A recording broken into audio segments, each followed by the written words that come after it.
tape Google.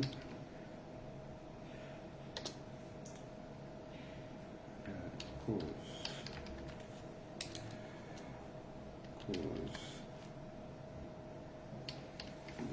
L'élimination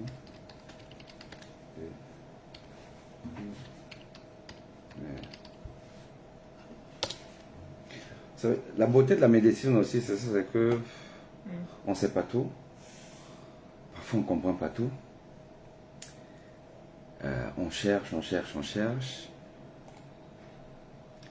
Et souvent, on tombe sur une trouvaille, un truc hyper rarissime, que quelques personnes au monde connaissent, ont vu. Et puis, vous apprenez des choses intéressantes. Et souvent, ça rentre dans le cadre des maladies rares. Voilà. Les maladies rares, elles sont rares, et parce qu'elles sont rares, on ne les connaît pas très bien. Et donc, il y a des gens qui décident de s'occuper de telle ou telle chose, tel ou tel domaine, et parfois, ils ne font que ça, ou font essentiellement que ça. Ils étudient, et la médecine est quand même bien faite pour que, quand on a affaire à des maladies rares, au lieu que ces malades soient suivis par tel ici, là, par l'autre là, plus, c'est un peu comme un forgeron, plus on voit des malades, plus on acquiert de l'expérience et tout. Il y a donc des centres de référence qui se créent où on envoie tous les malades vers ce centre-là, où ils étudient, ils analysent, ils font des études, des protocoles, ils lisent beaucoup, ils savent à peu près dans quel coin du monde il y a encore des gens qui font à peu près les mêmes choses et tout. Ils travaillent ensemble, en équipe, pour essayer de faire avancer la médecine. Et on finit donc par avoir des solutions. Mais c'est souvent difficile avec la maladie rare parce que pour arriver même déjà à faire le diagnostic et surtout à trouver le traitement. Parce que le traitement, pour trouver un traitement, il faut partir sur des études. Des études d'abord, parfois c'est sur les animaux, les tubes à essai, après sur les personnes saines qui veulent être testées, moyennant parfois une rémunération. On teste la dose, entre la dose efficace et la dose toxique, quelle est la marge de manœuvre, et donc ça c'est ce qu'on appelle les études de phase 2.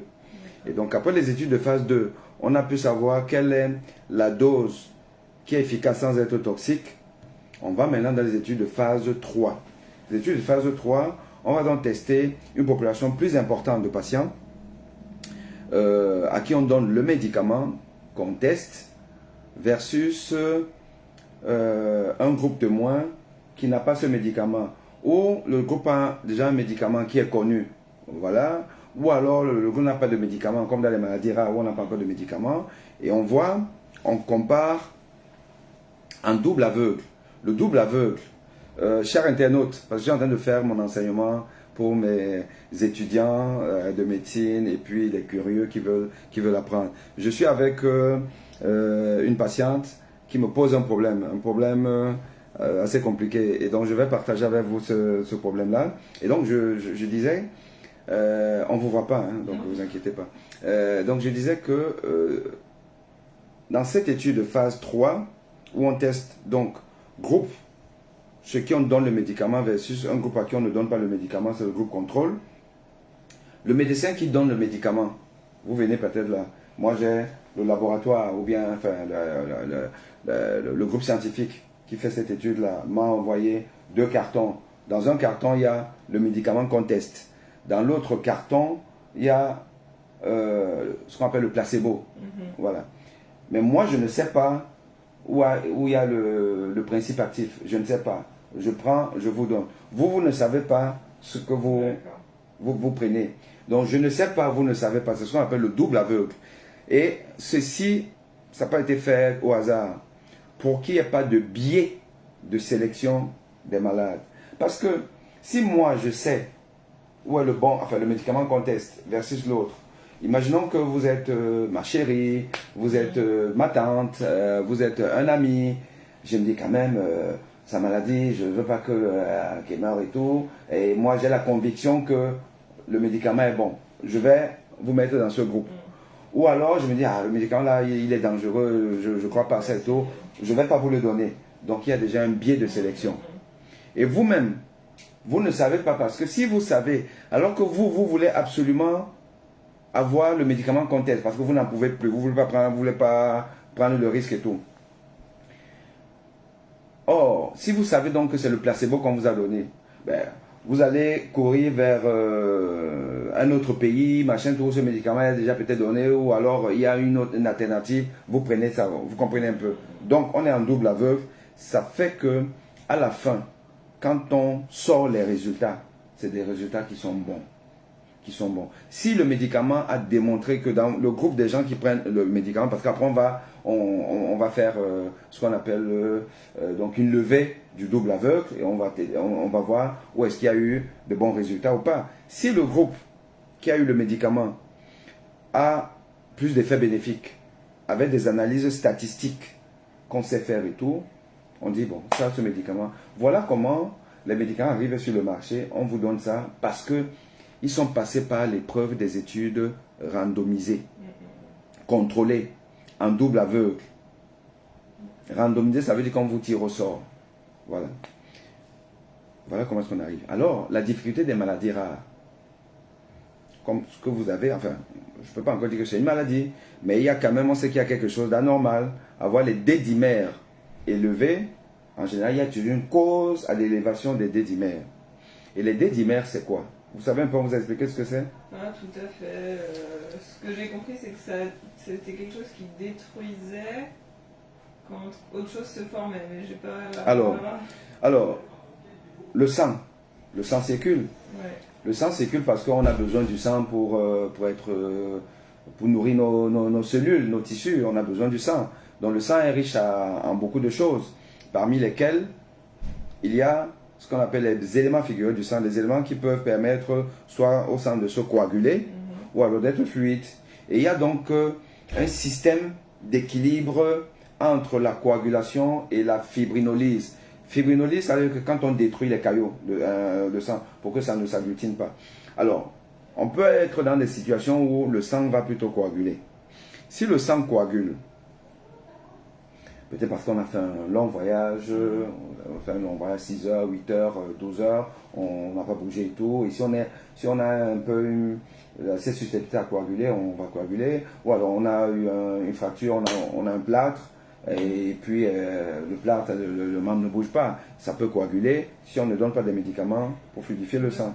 Et donc pour une raison ou pour une autre, on peut coaguler. Mais on peut aussi coaguler parce qu'on a un déficit de nos facteurs qui vont permettre au sang d'être fluide. Et on a donc plus susceptibilité de coaguler le sang à cause d'un déficit de certains facteurs de coagulation. Et donc là, on va coaguler.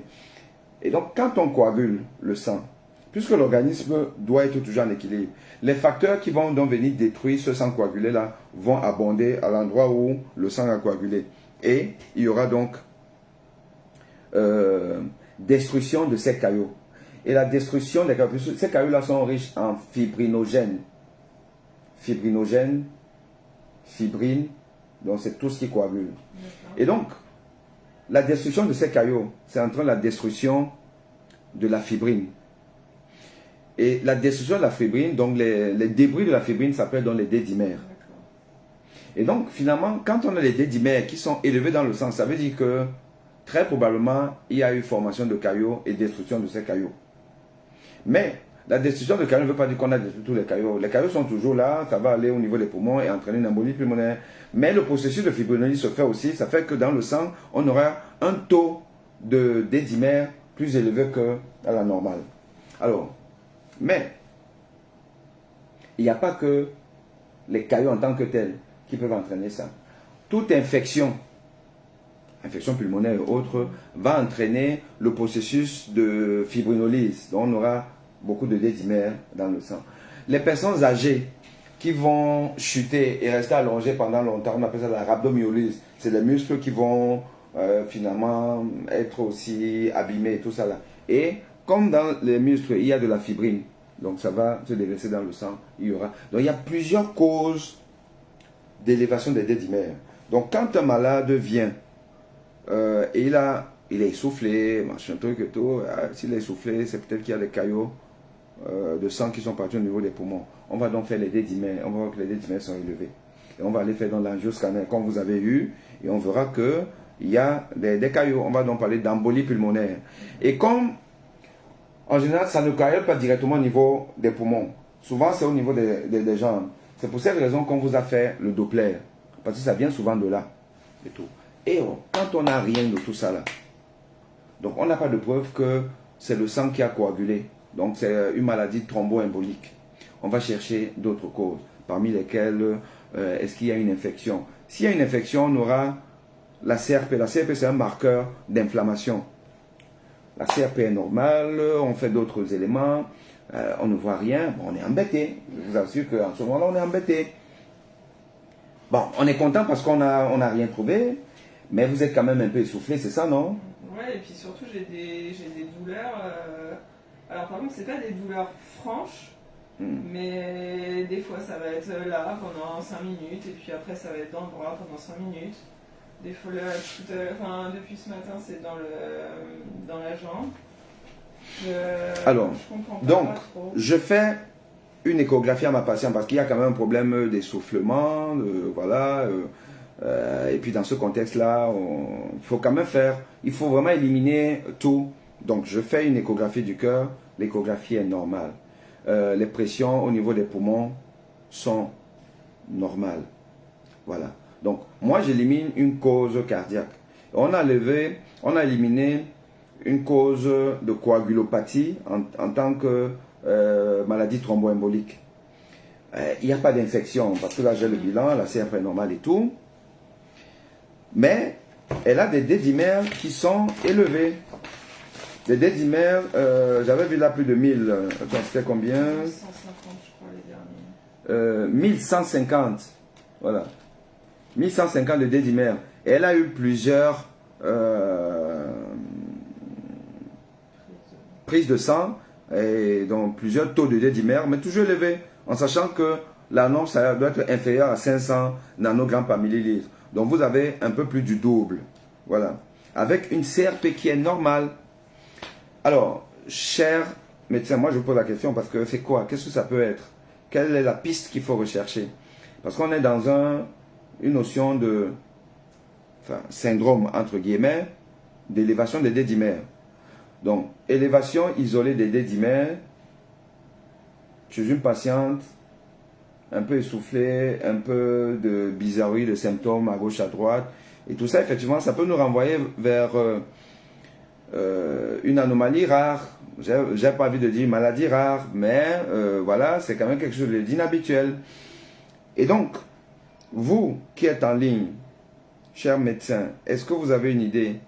Qu'est-ce que vous pouvez me conseiller pour que je conseille à la patiente? Parce que j'ai l'impression qu'il faudrait quand même qu'elle ait un avis de la médecine interne spécialisée dans des maladies rares